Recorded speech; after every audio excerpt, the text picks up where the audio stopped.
नमस्कार प्यारे दोस्तों, कैसे हो? जय हिंद, जय भारत।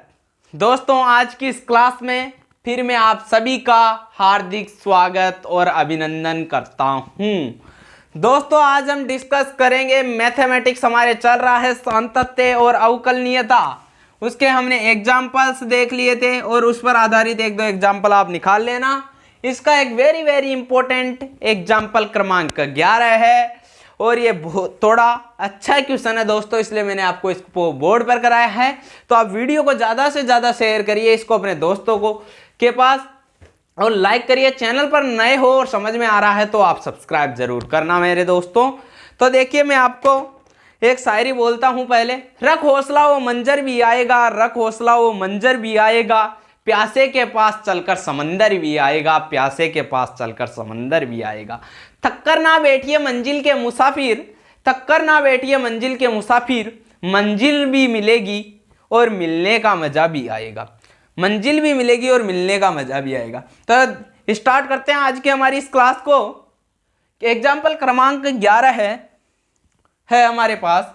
निम्न प्रकार से परिभाषित फलन ऐप के समस्त असांतत्य बिंदु को ज्ञात करो। यानी क्वेश्चन में दिया हुआ है पहले ही कि फलन तो असांतत्य, आपको कोई सॉल्व करने की जरूरत नहीं है। क्वेश्चन पहले ही दे रखा है कि असांतत्य फलन है, इस बात को आपको पता रखना है। लेकिन क्वेश्चन ये पूछ रहा है कि असांतत्य फलन किस बिंदु पर है, 1 पर है, 2 पर है या कितने पर है, वो आपको पता करना है।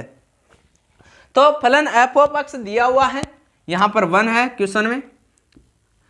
यदि x का मान 1 से छोटा है, x का मान यदि 1 से छोटा है, यानी x छोटा और 1 क्या है, बड़ा है, 1 से छोटा है, तब वैल्यू आती है x + 2। x का मान 1 रहता है तब वैल्यू आती है 0, और x का मान यदि 1 से बड़ा कितना भी रहता है तब वैल्यू आती है x - 2। ये आता है। तब आपको देखना है फलन असांतत्य बिंदु कौन सा है। तो दोस्तों, सबसे पहले आप यहां पर इस क्वेश्चन का आंसर इसी प्रश्न में है। वो कैसे है, ध्यान रखिए। इस प्रकार का जब फलन एक ही बिंदु पर फलन टूट रहा हुआ हो, यहां पर देखिए x बराबर 1 है, x 1 से कम है, 1 से ज्यादा है, यानी फलन एक ही बिंदु पर टूट रहा होता है, तब उस बिंदु पर ही फलन क्या होता है, असांतत्य हो जाता है। उस बिंदु पर फलन क्या हो सकता है, असांतत्य हो सकता है। तो यहां पर 3 मेरे पास प्रोबेबिलिटी बन रही है, 3 प्रायिकता बन रही है इस क्वेश्चन की, कि यदि मैं x का मान पहले तो मुझे क्या रखना होता है, जिस बिंदु पर फलन टूट रहा होता है उसकी वैल्यू रखता हूं। तो फलन किस बिंदु पर टूट रहा है, फलन देखिए, एक तो टूट रहा है 1 पर, 1 पर टूट रहा है क्योंकि एक तो वैल्यू रखा रहा है 1 से कम और 1 रखा रहा है मेरे पास 1 से ज्यादा। तो यानी फलन 1 पर टूट रहा है, तो पहले तो मुझे क्या रखना होगा, f(1) रखना होगा। फिर उसके बाद क्या रखना होगा, f(1 + h), यानी राइट हैंड लिमिट 1 + h, यानी x किससे ज्यादा है, 1 से ज्यादा, प्लस ऐड हो रहा है तो ठीक है। अगला है f(1 - h), यानी 1 से कम, x 1 से कम। इसमें ये तीनों वैल्यू रख दीजिए, आपको पता चल जाएगा किस में है। यानी यदि इन तीनों में वैल्यू अलग अलग आ जाए, फलन सतत नहीं है, तो इस बिंदु पर ही फलन क्या है, असांतत्य है। ठीक है। तो देखिए, एफ ऑफ एक्स आप हल करते समय इसको उतार लेना दोस्तों, जगह की शॉर्टेज होने के कारण मैं इसको नहीं उतार पा रहा हूं, और भी आप उतार सकते हो, बार बार में उतारने की कोई जरूरत नहीं है। एफ ऑफ एक्स तो आप पहले लिखिए एफ ऑफ 1 पर, एफ ऑफ 1 पर, यानी f(1) बराबर क्या हो जाएगा, यानी x के स्थान पर मैं क्या रखता हूं, 1 रखता हूं। यदि x बराबर 1 रखता हूं, यहां से देखिए x का मान जब मैं 1 रखता हूं तब वैल्यू मुझे क्या प्राप्त हो जाती है, 0 प्राप्त हो जाती है। तो यहां से तो मेरे पास ही यही खुद ही आंसर दे रहा है क्वेश्चन का। तो यानी x का मान 1 रखता हूं तब वैल्यू क्या आ रही है, 0 आ रही है। अब ठीक है, अब यहां से क्या रखूंगा, मैं राइट हैंड लिमिट रखूंगा, यानी दाएं सीमा रखूंगा। तो मैं इसको दोस्तों इधर उतार देता हूं, राइट हैंड लिमिट, दाएं सीमा। दाएं सीमा को किससे डिनोट करते हैं, राइट हैंड लिमिट RHL। ठीक है, RHL limit x tending to 1 f of x, इस प्रकार लिखते हैं। अब x टेंडिंग टू 1 क्यों लिखा, इसको बोलते हैं x टेंडिंग टू 1। इसको क्यों बोलते हैं दोस्तों, ये सॉरी एक मिनट, यहाँ पर x टेंडिंग टू 1 है। 1 क्यों लिखा मैंने ये समझिए, क्योंकि फलन 1 दे नहीं रखा मुझे डायरेक्टली, लेकिन इनडायरेक्टली रूप से दे रखा है, 1 पर फलन टूट रहा है, यानी 1 मुझे कहाँ पर रखना है, f ऑफ x पे। तो देखिए दाएं सीमा का अर्थ है 0 से थोड़ा, यानी 1 से थोड़ा अधिक, ज्यादा भी नहीं थोड़ा अधिक। तो लिमिट, उसके बाद में क्या रखता हूं, थोड़ी सी वैल्यू। मैंने कांस्टेंट वैल्यू क्या ली है, h ली है। h लगभग लेस देन 0 के बराबर है, यानी h टेंडिंग टू 0।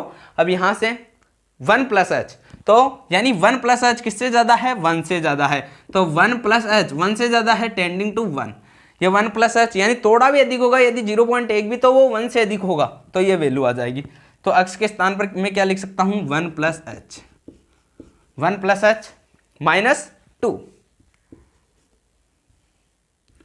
2, ठीक है, 1 प्लस h माइनस 2। अब यहां पर h का मुझे क्या वैल्यू रखना है, 0 वैल्यू रखना है, मैंने आपको पहले ही बताया था। और ये लिमिट है, ये क्या हो जाती है, हट जाती है, ये आपको पता होना चाहिए। तो 1 ये h रखने पर क्या हो जाएगा, 0 हो जाएगा। 1 माइनस 2 यानी limit h tending to 0, 1 plus 0 minus 2 बराबर क्या हो जाएगा, 1 और माइनस 2 कितना हो जाएगा, वैल्यू -1। यानी वैल्यू आई है मेरे पास दोस्तों RHL बराबर क्या आया है, RHL बराबर क्या आया है, -1। तो अब मैं इसके बाद क्या निकालूंगा, बाईं सीमा। तो LHL लेफ्ट हैंड लिमिट, यानी RHL की वैल्यू कितनी आई है, -1। RHL की वैल्यू -1 आई है।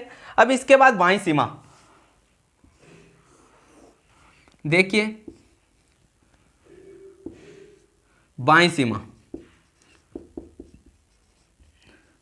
यानी लेफ्ट हैंड लिमिट,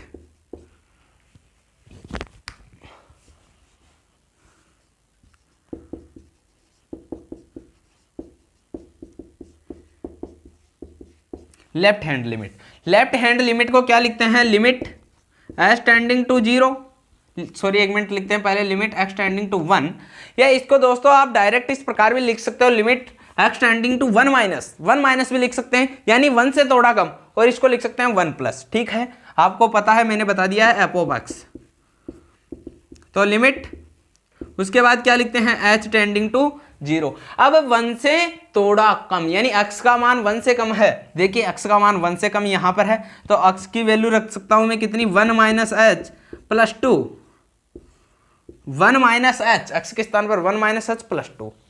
तो देखिए limit h tending to 0, 1 minus h का मान 0 प्लस 2 कितना आया, -0 है तो 0 हो जाएगा, ये 1 भी प्लस के और 2 भी प्लस के, कितने आए, 3 आ गए, यानी बराबर 3। वैल्यू कितनी आई, LHL बराबर कितना आया, 3 आया। लेफ्ट हैंड लिमिट यानी बाईं सीमा भी कितनी आई है, 3। देखिए तीनों वैल्यू मेरे पास अलग अलग आई है। f ऑफ 1 का आया है मेरे पास 0, f ऑफ 1 प्लस का आया है यानी राइट हैंड लिमिट का -1, f ऑफ 1 माइनस का आया है 3। ये होता है, यानी तीनों बिंदु पर अलग अलग है। क्या फलन भी सिद्ध हो रहा है मेरे पास कि असांतत्य है, कि कौन से बिंदु पर है, f ऑफ 1 पर। तो इसको पहले जल्दी से नोट करिए, उसके बाद लिखता हूं मैं, उतारता हूं क्या लिखना है।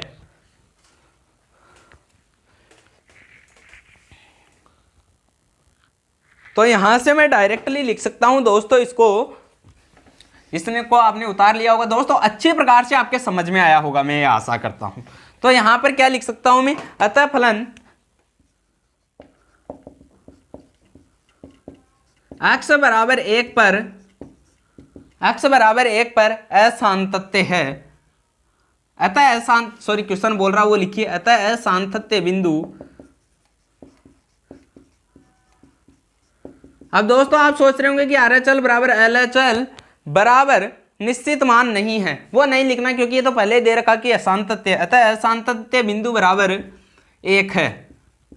यही क्या हो गया, आपका आंसर हो गया, क्योंकि यही तो क्वेश्चन पूछ रहा है, कौन से बिंदु पर है, अतः असांतत्य बिंदु 1 है। 2 या 3 नंबर का क्वेश्चन पूछा जाएगा दोस्तों, वेरी वेरी इंपॉर्टेंट लगा लेना। तो जल्दी से नोट करिए।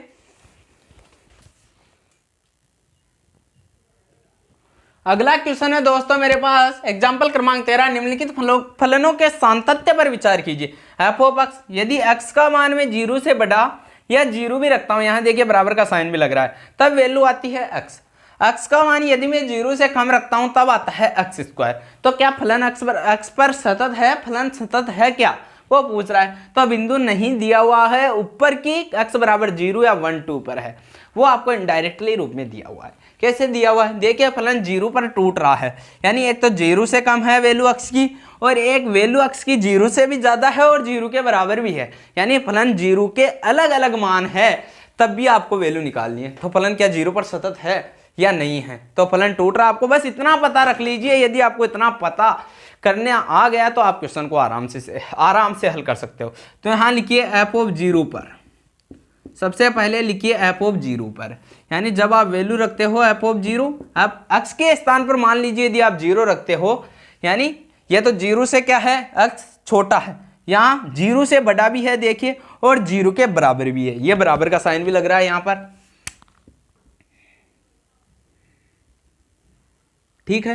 तब वैल्यू कितनी देता है, x, क्या देता है x, तो x के स्थान पर मैं क्या रख सकता हूं, यहां पर 0 रख रहा हूं, तो ये वैल्यू क्या हो जाएगी 0, ठीक है। अब इसके बाद क्या आ जाएगी दाईं सीमा, या f ऑफ 0 पर दाईं सीमा राइट हैंड लिमिट पर्सन में पहले आपको f ऑफ x उतारना है, और ध्यान रखिए पहले हल आएगा न कि आंसर। डायरेक्ट कुछ विद्यार्थी ये कर देते हैं कि आंसर इट्स रॉन्ग, आंसर तो नीचे आता है दोस्तों, ये हल है। कोई आप कक्षा 5-6 में नहीं हो, कक्षा 12 में हो। दाएं सीमा कैसे निकालते हैं, लिमिट x टेंडिंग टू 0, क्यों 0 पर क्या टूट रहा है, फलन टूट रहा है f of x, then limit, अब क्या रखते हैं h टेंडिंग टू 0। अब दाएं सीमा, इसको 0 प्लस भी रख सकता हूं मैं, 0 प्लस, दाएं सीमा RHL, यानी x का मान 0 से ज्यादा है, थोड़ा 0 से क्या है ज्यादा, यानी 0 से ज्यादा x का मान यहां पर है, देन वैल्यू कितनी आती है 0 प्लस h, क्या आ रही है 0 प्लस h, x के स्थान पर अब मैं h ऐड कर दूंगा, दाएं सीमा हो जाएगी। तो 0 प्लस 0 का 0, और h के स्थान पर 0 रखता हूं तो वैल्यू कितनी आती है 0। तो यहां लिखिए अतः RHL बराबर क्या आया 0 आया, अतः RHL बराबर 0। उसके बाद लिखिए, यहां से देखिए f ऑफ 0 पर बाईं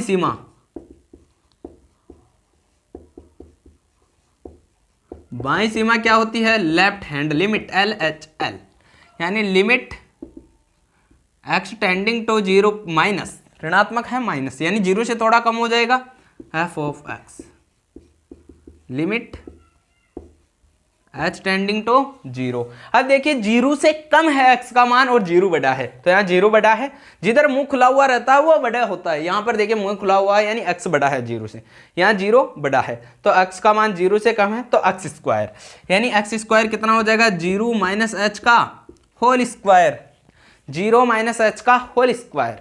तो यहां से 0 के स्थान पर 0 रखूंगा, h के स्थान पर h रखूंगा, क्या हो जाएगा, h के स्थान पर 0 रखूंगा, हो जाएगा। या यदि a माइनस बी के होल स्क्वायर से खोलते हो तो a square minus 2ab, 20 b कितना है h है,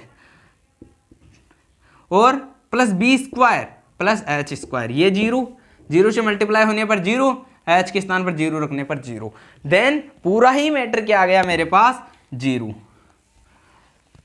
बराबर क्या आया 0। तो यहां पर लिखिए अतः LHL, अतः लेफ्ट हैंड लिमिट बराबर 0, ठीक है। अतः RHL बराबर LHL बराबर f ऑफ 0, यानी फलन का मान 0 रखते हैं तब तीनों वैल्यू क्या आ रही है, बराबर आ रही है। तो यहां पर लिख दीजिए आप, अतः फलन सतत है, अतः फलन क्या है, सतत है। या ऐसे भी लिख सकते हैं, अतः फलन x बराबर 0 पर सतत है, और मान लीजिए ये ही फलन 0 से बड़ा है और 0 से छोटा है, मान लीजिए ये फलन 1 2 किसी पर भी टूट रहा होता है तब भी ये फलन सतत होगा, क्योंकि ये यदि इसी बिंदु पर सतत आ रहा है तो अन्य बिंदु पर भी क्या आएगा, सतत है। तो उतारिए दोस्तों, जल्दी से नोट करिए। तो आपने आराम से पढ़ा होगा दोस्तों। इस वीडियो को ज़्यादा से ज़्यादा शेयर करना है। इंपॉर्टेंट क्वेश्चन है दोनों, उसमें एग्जाम्पल क्रमांक 11 को बहुत इंपॉर्टेंट लगा लेना, इंपॉर्टेंट ये भी है। तो दोस्तों आपने अभी तक वीडियो को लाइक नहीं किया तो वीडियो को लाइक कर दीजिए। चैनल पर नए हो, समझ में आ रहा है तब सब्सक्राइब कर दीजिए, लाइक करिए, अपने दोस्तों के पास जरूर शेयर करिए। मिलते हैं अगली क्लास में। Thanks, all the best, Ram Ram.